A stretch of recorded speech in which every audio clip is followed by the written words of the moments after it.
balik lagi bersama aku, Diastianisi dari kelas Agribisnis B. Nah, di sini aku mau ngajak kalian untuk mengikuti kegiatan praktikum manajemen agribisnis perkebunan. Nah, sebelum itu, kalian tahu nggak sih istilah GIP atau Good Agricultural Practice atau biasa disingkatnya GAP? Good Agricultural Practice atau GAP adalah sebuah teknis penerapan sistem sertifikasi proses produksi pertanian yang menggunakan teknologi maju, ramah lingkungan, dan berkelanjutan, sehingga produk panen aman dikonsumsi, kesejahteraan pekerja diperhatikan, dan usaha tani memberikan keuntungan ekonomi bagi petani. GIP telah diterapkan di Indonesia sejak tahun 2003, dimulai dari GIP komoditas sayuran yang secara berangsur-angsur mewajibkan semua produk bahan pangan untuk perdagangan global memiliki sertifikat GIP. ASEAN GIP sendiri menekankan terhadap 4 komponen, yaitu yang pertama ada keamanan konsumsi pangan, dan yang kedua ada pengelolaan lingkungan dengan benar, dan yang ketiga ada keamanan, kesehatan, dan kesejahteraan pekerja lapang.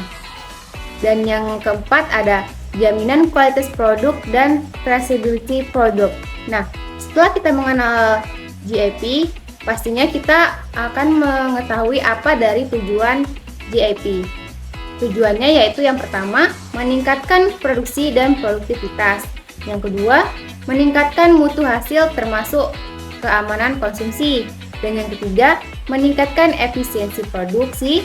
Dan yang keempat ada meningkatkan efisiensi penggunaan sumber daya alam. Yang kelima, mempertahankan kesuburan lahan, kelestarian lingkungan, dan sistem produksi yang berkelanjutan. Yang keenam, mendorong petani dan kelompok tani untuk memiliki sikap bertanggung jawab terhadap produk yang dihasilkan. Dan yang ketujuh, meningkatkan daya saing dan peluang penerimaan produk oleh pasar. Dan yang kedelapan ada sebuah tujuan akhir yaitu memberikan jaminan keamanan pangan terhadap konsumen serta meningkatkan kesejahteraan petani pelaku usaha. Selanjutnya, masuk pada kegiatan praktikum manajemen agribisnis perkebunan.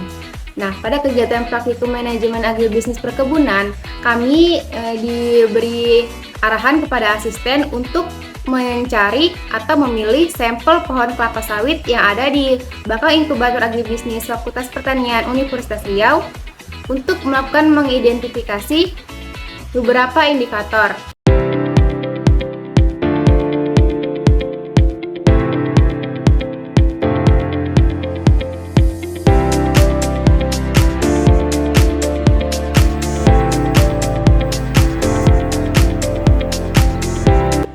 Nah, setelah kami memilih sampel pohon kelapa sawit, kami melakukan identifikasi, yaitu kami pertama mengukur diameter piringan menggunakan meteran.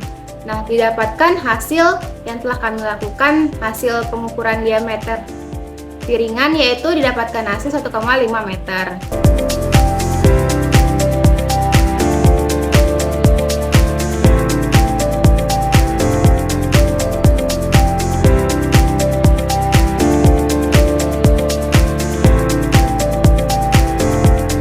Nah, selanjutnya kami juga mengukur jarak antar pohon kelapa sawit, yaitu kami mendapatkan hasil pohon kelapa sawit memiliki pola titik tanam mata 5, yaitu yang berbentuk segitiga sama kaki.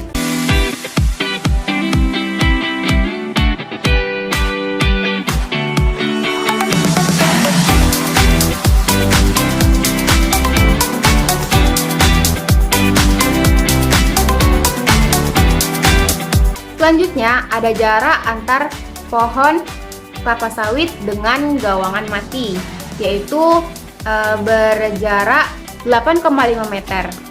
Selanjutnya jarak antara pohon dengan fasa pupul yaitu 8,5 meter. Area lahan kelapa sawit yang saya amati tidak memiliki sistem drainase.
tanaman kelapa sawit tidak memiliki tanaman penunjuk tanah, tetapi memiliki beberapa guma, yaitu diantaranya jenis guma berdaun sempit, yaitu Paspalum conjugatum atau rumput kerbau, Cyperus brevifolius atau Spicades daun pendek atau telinga hijau, dan Paspalum strobisculatum atau Podomilet.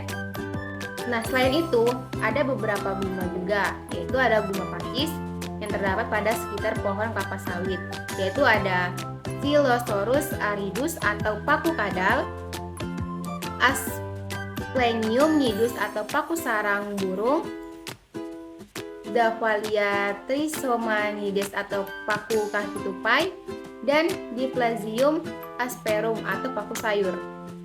Nah, selain itu ada juga terdapat guma berkayu, diantaranya yaitu Melastoma malabatrium atau senduduk, dan Stromalena odaratu atau kirinya.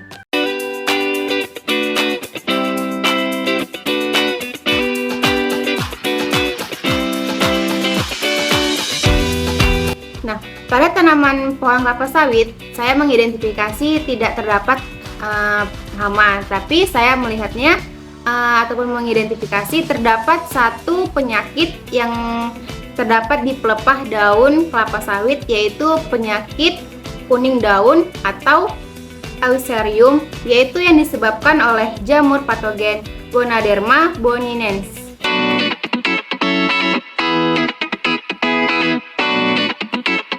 Selanjutnya, kami juga mengidentifikasi jumlah dari pelepah daun kelapa sawit, dan saya mendapatkan hasilnya yaitu berjumlah 28 pelepah daun.